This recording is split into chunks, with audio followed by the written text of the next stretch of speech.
Bien, pues ahora vamos a ver la siguiente parte. La clase, estamos en la clase número 4. Vamos a ver la segunda parte para poder ya concluir. ¿Sí? En la clase 4, primera parte, estábamos viendo precisamente los chazus, que fue la segunda, éxodo conocido, pero que salieron con permiso. Los primeros fueron correteados, los ixos. Pero vamos a ver algo más para ya complementar y poder tener una conclusión al respecto de, de este curso sencillo, pero con bastante información. Vamos ahí está. Bien, vamos a ver el objetivo de la clase. Un poquito más. Ahí está. Vamos a descubrir quién es el personaje legendario llamado Moshe, de dónde salió, por qué le dedicaron todo un libro que se conoce como el Éxodo, para hablar de él como el precursor del monoteísmo, ¿ok? El famoso Moshe bíblico. ¿Dónde está? ¿De dónde salió? Pues bueno, vamos a dar información al respecto. Amosis, vamos a hablar de Amosis, intentó lograr su rendición sitiando la fortaleza, bloqueando la misma con su ejército, eh, y hablando de los Ixos cuando querían salir, bueno, estaban gobernando, entonces Amosis pues los empezó a sitiar y finalmente, viendo que era imposible eh, tomarla, concluyó con los Ixos un tratado de virtud del cual deberían abandonar todos Egipto, pudiendo marchar sin problemas el lugar que estaban, pues irse, ¿sí? De alguna forma.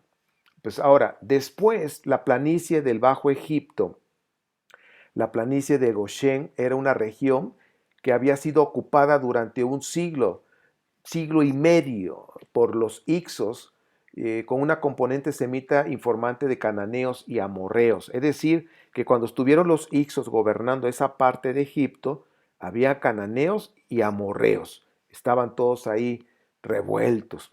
Ahora, esa parte donde estaban los Ixos era la puerta asiática de entrada y salida de Egipto, el lugar de paso más indicado hacia Canaán, por el Sinaí, el Negev, para cualquier intento de huida. Entonces estaba perfectísimo ese lugar para poder salir. Entonces era un lugar de entrada, de comercio, por eso los Ixos, cuando vieron que estaba inestable esa zona, como lo vimos en una clase, aprovecharon y se establecieron. Ahora, no pudo haber sido masivo, de 2, 3 millones como se maneja en la historia bíblica, sino pequeños grupos, eh, ni tampoco por el camino más corto, el de que es la costa o por el Sinaí. Más bien se fueron por el Sinaí, no se fueron por el camino corto. Las fronteras de Egipto estaban pero bien custodiadas desde la invasión de los Ixos. Entonces quiero decirles que para salir así como nos pintan no hubiera sido tan fácil, porque todo ese camino con la salida de los Ixos ya estaban las famosas garitas donde estaban los soldados egipcios para estar checando entrada, salida, pero todo el camino, porque de alguna forma tenían a Canaán como vasallos. Entonces, pues eso también hay que considerarlo dentro de la historia. En base a estas condiciones que les platico, los pastores con sus familias, con todas sus posesiones, aproximadamente se piensa que eran 240,000 personas que abandonaron Egipto y viajaron por el desierto en dirección a Siria. ¿Ok? Ahora, eso es lo que estamos analizando. Dice aproximadamente 240,000 personas. Se dice fácil, pero son bastantes. Ahora, los Ixos, que eran los reyes pastores, temiendo el poder de los asirios, que en esa época eran los dueños de Asia, construyeron en la tierra que ahora se llama Judea una ciudad enorme con capacidad suficiente como para albergar a todos aquellos miles de personas y le llamaron Jerusalén. Entonces ya como que ya empieza a tomar sentido la historia, ¿sí? Los Ixos, 1550, no olviden las fechas. Entonces llegan a esa zona de Judá y se establecen y ponen una ciudad importante, grande, que se conoce ya como ahora como Jerusalén.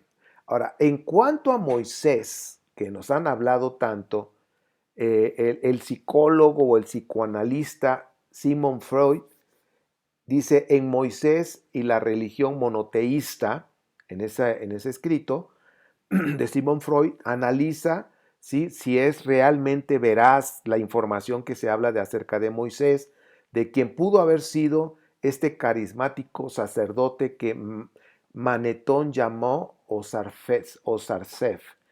Entonces, Manetón habla de un sacerdote carismático importante, Osarsef.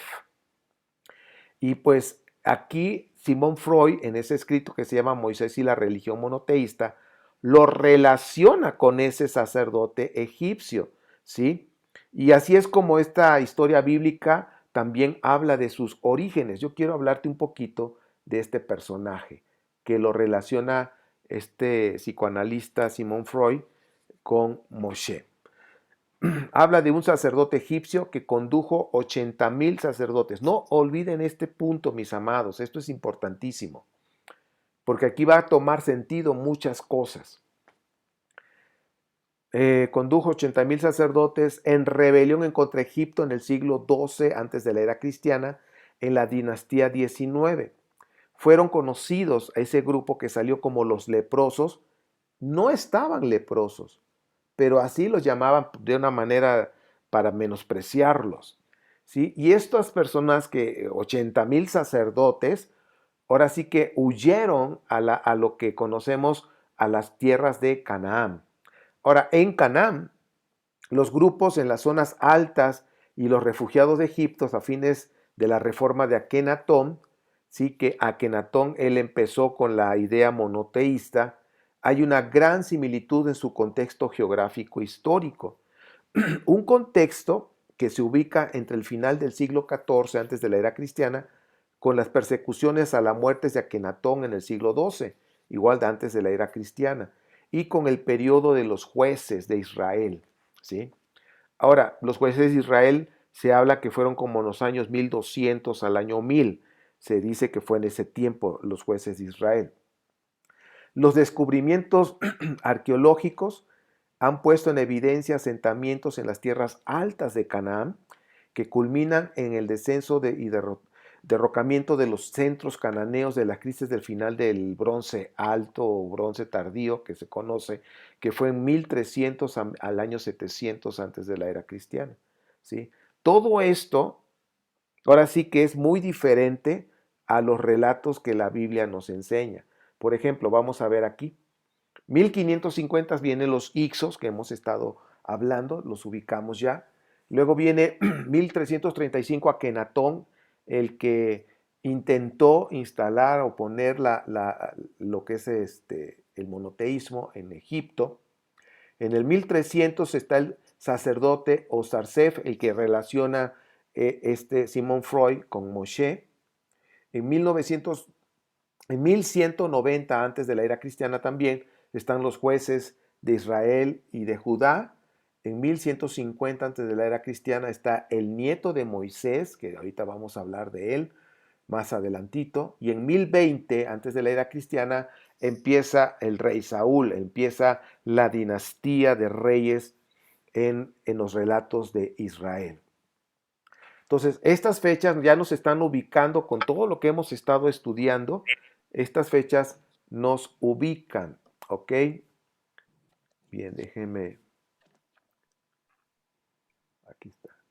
Entonces, los documentos jeroglíficos egipcios de las cartas de Amarna acusan la existencia de débiles centros cananeos, pero ignoran los asentamientos judeorrealitas en las zonas altas. Hemos hablado que los grupos que conocemos Israel ya bien se formaron en las partes altas de Canaán, de acuerdo a la arqueología. Vamos a ver aquí un dibujo. Vemos a Kenatón y la familia real recibiendo la luz de Atón o la luz solar, ¿ok? Al dios solar. Hay una hipótesis, dice, para los franceses Roger y Mesot Sabat, en su obra, dice Les Secrets de Éxodo, bueno, no sé hablar francés, pero bueno, los secretos del Éxodo. El éxodo bíblico no fue otra cosa que la expulsión de Egipto de los habitantes monoteístas de Akenatón. Chequen esta hipótesis, está muy interesante. Luego dice, la desaparición del culto a Atón y Akenatón no fue otro que el mismo de Abraham. Ahora, a Akenatón le sucedió Tutankamón y a el faraón Ay, que fue en el reino 1331 a 1326 antes de la era cristiana. Tutankamón ya estamos hablando y luego el faraón Ay. Este último faraón, llamado Ay, era un politeísta que dio orden de expulsar a todos los habitantes monoteístas de la ciudad de Akenatón. Sí, hubo un grupo que abrazó la idea de monoteísta, entonces este faraón Ay los expulsó y pues todos jalaron para allá, para Canaán. Según los hermanos Sabat, los expulsados se dirigieron a Canaán, provincia situada a 10 días de marcha desde el valle del Nilo, y se llamaban Yadus, adoradores del faraón, quienes fundaron más tarde el reino de Yahudá, conocido como Judea. Chequen este dato, es importante, ¿no? Muy importante. Entonces, cómo ese grupo fue expulsado que llegaron a Judá, que llegaron a Canaán, perdón, fundaron ahí ese grupo que se llamaron adoradores del faraón o adoradores de faraón, Yahud, Y-A-H-U-D-S, Yahud, ¿sí? Como Yehudá, así, y quienes fundaron más tarde el reino de Yahudá o de Judea fueron precisamente los egipcios que fueron expulsados. El significado de Leví, y aquí es donde también va a empezar a tomar sentido, que significa acompañar, adherirse a alguien. Yo les he dicho que los levitas son egipcios. Génesis 29:34 dice, esta vez mi esposo se apegará a mí, dice, porque le he dado 3 hijos. Estamos ahí en la epopeya de Israel, ¿ok? Y estamos viendo lo que significa la palabra Leví, que son los egipcios, que prácticamente son los que hicieron el territorio de Judá o de Judea. También Leví significa prestar o dar como prenda. En la Biblia hay expresiones bastante afines. Los levitas son dados a Yahvé o a Yahú o Yahweh o a Hashem, para no entrar en problemas, porque ninguno de esos es la pronunciación correcta, a Hashem en lugar de los primogénitos, en Números 3:12 y 8:16. Y aquí vemos, dice, el joven Samuel es cedido a Hashem. Entonces, ya estamos empezando a ver ciertas informaciones acerca de lo que es precisamente los levitas. Bien. Bien, aquí está otro. Dice, el nombre propio de Leví pudiera ser que se haya ahora documentado por los textos de Mari, Labili, así dice, Labili, y que era conocido por la inscripción egipcia RBR. El nombre significa adicto a Dios, cliente de Dios o algo parecido. Por eso vemos que los levitas estaban dedicados totalmente al templo, todo lo que tenía que ver con la liturgia de adoración a Dios, en fin. Y fíjense cómo en las cuestiones, en los escritos, cómo le llaman en el escrito de Mari, ¿sí? Los adictos de Dios. Ahora, entre los egipcios consta la sucesión hereditaria del sacerdocio por lo menos a partir de la dinastía 19. Estamos hablando del año 1295 a 1186. Ahora, chequen el dato. De acuerdo a estos sacerdotes egipcios, la dinastía egipcia, la dinastía de, ¿cómo se dice?, de la adoración a Dios, los sacerdotes, tiene que ser heredado. No pueden entrar otra persona que no sean del mismo linaje. Chequen ese dato. Entonces la justificación de la ascendencia sacerdotal está garantizada por esas funciones sagradas heredadas de familia. Vamos a ver algunos ejemplos aquí del sacerdocio heredado. Dice, solo los textos reconocidos como antiguos, el levita contratado por Micán o Micaías, dice, como sacerdote continúa como ministro del santuario de Dan, en el cual se perpetúa su linaje. Y aquí viene Jueces 18:30. Entonces estamos viendo cómo aquí un sacerdote egipcio es contratado. Después Micaías, pero luego se lo llevan los danitas, que son griegos. Los danitas son griegos y que estaban también ubicados en las costas. Chequen ustedes en las tribus dónde están ubicados Asher y Dan. Los filisteos normalmente tenían las costas porque llegaron de Grecia. Entonces vemos que la tribu de Dan andaba buscando un sacerdote de acuerdo al relato de Jueces y se llevaron a ese personaje que tenía, ¿sí? Micaías. Jueces 18:30, los danitas erigieron para ellos la imagen tallada y Jonathan, hijo de Gerson, hijo de Moshe, y sus descendientes sirvieron como sacerdotes para la tribu danita hasta que el país fue al exilio. En Jueces 18:30 nos está mostrando esto. Perdón. Jonathan era hijo de Gerson y Gerson era hijo de Moshe. Pero en algunas Biblias, los sabios no pusieron Moshe, sino le cambiaron el nombre, agregaron una letra más. Aparece con otro nombre. Entonces, Jueces 17 y 18 nos muestra a un personaje llamado Moisés, un levita que venía del reino de Judá. Chequen quiénes fueron los que formaron Judá. Ese grupo que salió de Egipto formaron Judá, o Judea también conocido. Era un rey, este Moisés que habla Jueces 17 y 18, entonces era un levita del reino de Judá que fundaron ese lugar, que fueron expulsados porque eran monoteístas, eran seguidores del faraón Akenatón. Ahora, los sacerdotes de Akenatón se llevaron el monoteísmo a Canaán. Entonces, vayan ustedes checando toda esta información de quién fue el precursor realmente de ese monoteísmo que llegó hasta Judea. Y fueron los sacerdotes de Akenatón que fueron expulsados, que formaron Judea y que después ellos, cuando empezaron a tener contacto, a enseñar la adoración, empezaron a hablar ya un poquito más del monoteísmo. Ahora, los sacerdotes, bueno, esta parte fue lo que yo les estaba mencionando de Jueces 17 y 18. Bien. Los sacerdotes adoraban al sol, al dios sol, ¿ok? Y vemos en Ezequiel 8:16, dice, y me llevó al atrio anterior del templo, a la entrada del templo, entre el vestíbulo y el altar, había unos 25 hombres que estaban mirando hacia el oriente y adoraban al sol, de espaldas al templo de Hashem.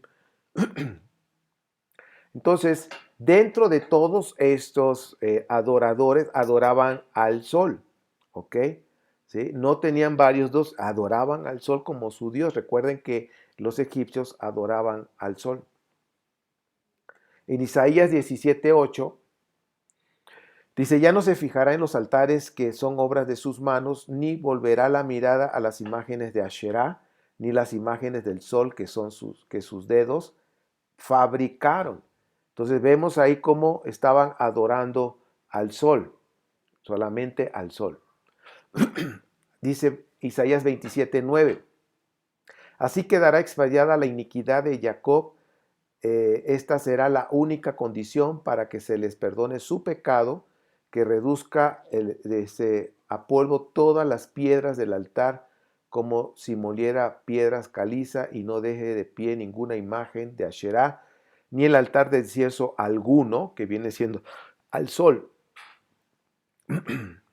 Entonces, de acuerdo al relato bíblico de Jueces, Moshe sí existió.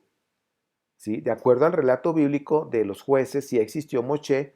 Era un levita, que era un egipcio, era un sacerdote, ¿sí? Y que se volvió posteriormente politeísta con los danitas. Cuando estaba con Micaías, luego cuando se fue con los danitas, se volvió un sacerdote politeísta. Ahora, adoraban al sol, ¿sí? Que era Atón, como prioridad, pero con Micaías reconocieron a la diosa Asherá, a Baal y al dios El. Entonces, Micaías cuando lo contrató como sacerdote, ahora sí que le dio trabajo, le dio seguro social y todo. Entonces, dice, tú vas a ser mi sacerdote, yo acabo de hacer aquí un templito, un lugar de adoración, tú eres mi sacerdote, nada más que yo tengo la diosa Asherá, tengo a Baal y al dios El, ¿sí? Y pues como él adoraba al dios Sol, pues dice, bueno, pues todo el paquete junto, vas a tener casa, vas a tener comida, no te va a faltar nada, y tú eres el sacerdote que voy a contratar. Pues así de acuerdo a la historia que viene ahí en Jueces 17 y 18. Los investigadores franceses, que son uno de los que han buscado información, sostienen que Abraham, Moisés, Sara, Isaac, Rebeca, Jacob o Israel también, que después se le cambió el nombre, contienen nombres y títulos de la realeza egipcia. Hubo una fusión de personalidad y funciones entre los faraones egipcios y los patriarcas de Israel. Recuerden que la fuente sacerdotal eran egipcios. ¿Ok? Entonces, ahora, ¿cómo es posible que Abraham y Moisés y el pueblo israelita no dejaron rastro alguno en el antiguo Egipto, pese a ser esto un escenario de gran parte del Antiguo Testamento o de la Biblia hebrea? ¿Cómo es posible dentro de todo? Porque los egipcios escribían hasta los estornudos que tenía el faraón, todo lo escribían, pero no hay un relato de Abraham, no hay un relato sobre Moisés al respecto. Moisés y Josué comparten los mismos símbolos, que es la serpiente y el bastón, los cuernos y los rayos, ¿sí? Y un mismo destino, el servir de acompañantes a los disidentes a través del desierto. Por eso vemos en Segunda de Reyes es un libro deuteronomista, dice Segunda de Reyes 18:4, dice la serpiente de bronce que Moshe hizo, ¿ok? Moshe del libro del Éxodo es todo un personaje legendario que abrió el camino al monoteísmo para adorar a Hashem y que los liberó de la esclavitud de Egipto, de acuerdo a esta epopeya. El Éxodo es una combinación narrativa de los Ixos, Shasus y los sacerdotes egipcios que adoraban al dios Atón. Entonces estamos hablando de 3 éxodos, de 3 salidas, y que de esos 3 se hizo un relato en la epopeya del pueblo de Israel. ¿Sí? No olvidemos que tenemos las fuentes que es la fuente eloísta, la yavista, la sacerdotal y la deuteronomista, y todas estas fuentes se compilaron para formar lo que hoy se conoce como la Torá. ¿Ok? Entonces, precisamente el libro de Levíticos, ¿sí? Que viene todo el sistema de adoración, todo el sistema del templo. ¿Quiénes tenían experiencias acerca del templo? Los levitas de Egipto que salieron expulsados, ¿sí? Entonces, ellos son los que hicieron el sistema. Incluso, si ustedes ya les he mostrado cómo en otras clases, el templo egipcio y el templo de Israel son igualitos, tienen los mismos departamentos, las 3 áreas importantes, y en la manera en que guardaban a su Dios. Por ejemplo, los egipcios los metían como en una caja especial, en un lugar oscuro, ahí tenían la figura de su Dios. Precisamente también así hablaban del famoso, donde llevaban las tablas, y de acuerdo al relato, ¿sí? Era ahora sí que un espejo de lo que es en lo que hacían en Egipto, ¿sí? El arca famosa ¿sí? Y adentro, en una parte oscura, se llamaban las tablas de los mandamientos que venía siendo el contrato matrimonial de Dios con Israel. Pero todo es la epopeya que hicieron del pueblo. Ustedes pueden, todos estos libros que hemos estado mencionando, pueden verificar toda esta información y más todavía porque hay muchísima información. Introducción al Antiguo Testamento de Tomás Romer, la Biblia sin mitos de Eduardo Arens, la Biblia de Peregrino 1 y 2, la Biblia desenterrada de Israel Finkelstein y el Creciente Fértil y la Biblia de Joaquín González Echagaray. ¿Sí? Todos estos libros nos habla muchísimo de lo que es Israel, de su epopeya, de su historia, de cómo se formó este pueblo, de cómo fue el éxodo. Entonces, la conclusión es, el éxodo bíblico que conocemos nosotros en la Torá, en la Biblia, precisamente es una combinación de los Ixos, de los Chasus y de el grupo de sacerdotes de Akenatón que fueron expulsados y que se fueron a formar lo que se conoce como Judea, Yahudá, ¿sí? Que en el lenguaje egipcio significa adictos a Dios, adoradores de Dios, en fin. Por eso está esa relación de los levitas exclusivamente para Dios. Entonces, todo ese relato fue para darle una identidad al pueblo que fue desenterrado, que fue ahora sí que exiliado de su tierra, los judaítas, que fueron llevados a Babilonia y que posteriormente regresaron otra vez, ya cuando estaban los persas, ya regresaron otra vez a Judea y que fue cuando se hizo la Torá, que es el libro de la constitución de un pueblo que regresa y que tenían que rescatar ciertas costumbres y tradiciones, y ahí se aprovechó para instalar lo que es el monoteísmo, que quienes eran los expertos, precisamente los levitas, que eran egipcios y que era una tradición ya, un linaje que se pasaba de familia, toda la costumbre y todo lo que ellos pensaban y creían acerca de, de lo que es el monoteísmo. Pues bueno, esta es la segunda parte de esta clase número 4 del curso El Rescate, ¿sí? Y que viene siendo el análisis de la vida de Moisés y del Éxodo de una manera sencilla, pero amplia, panorámica, para poder ver si esto fue así o no sucedió así. ¿Ok? Pues bien, esto es, prácticamente estábamos enfocados con Moisés y ya nos dimos cuenta que Moisés sí existió de acuerdo al libro de Jueces. Ese es el Moisés que existió, que era un sacerdote importante egipcio y que estuvo, pues ya como les platiqué. Pues bueno, hasta aquí es esta parte la segunda parte de la clase 4.